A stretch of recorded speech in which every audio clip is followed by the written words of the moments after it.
বন্ধুরা, আজকে আমি তোমাদের দেখাবো সাবুর খিচুড়ি। তো তার জন্য আমি পনিরগুলো এখানে ছোট ছোট টুকরো টুকরো করে কেটে নিয়েছি। কেটে নিয়ে আমি এগুলো ভাজা করে নিচ্ছি কিন্তু। আর এরপরে ভাজা করব, একই সাইজের আলু কেটে নিয়েছি ছোট ছোট করে, আলুগুলো ভাজা করে নেব।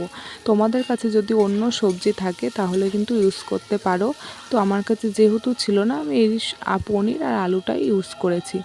তো এই যে আমার ভাজা করা হয়ে গেছে, এবার আমি তুলে নিলাম।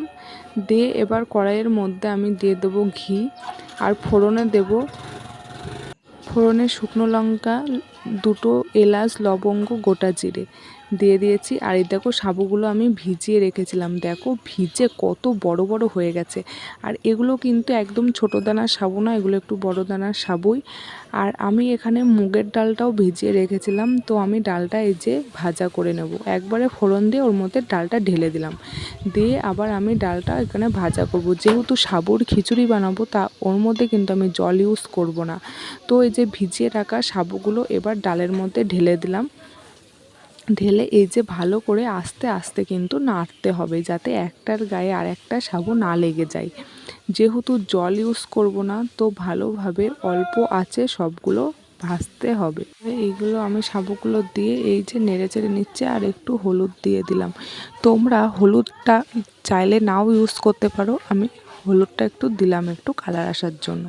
তো এই যে দেখো প্রায় কিন্তু হয়ে গেছে, প্রায় কিন্তু আমার সাবুর খিচুড়ি হয়েই এসেছে।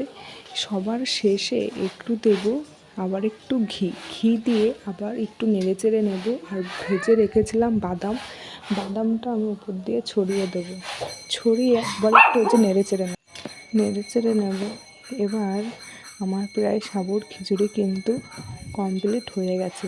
বন্ধুরা, একাদশীর দিনে যদি তোমাদের বাড়িতে গেস্ট আসে, তো এরকম সাবুর খিচুড়ি বানিয়ে কিন্তু তাদেরকে দিতে পারো। আর এটা ঠাকুরের ভোগও নিবেদন করতে পারো, তারপরে তোমরা সেবা করতে পারো। একাদশী থাকলে এরকম রেসিপি তোমরা বানিয়ে খেয়ে দেখতে পারো। আমার যদি রেসিপিটা ভালো থাকে তাহলে চ্যানেলটাকে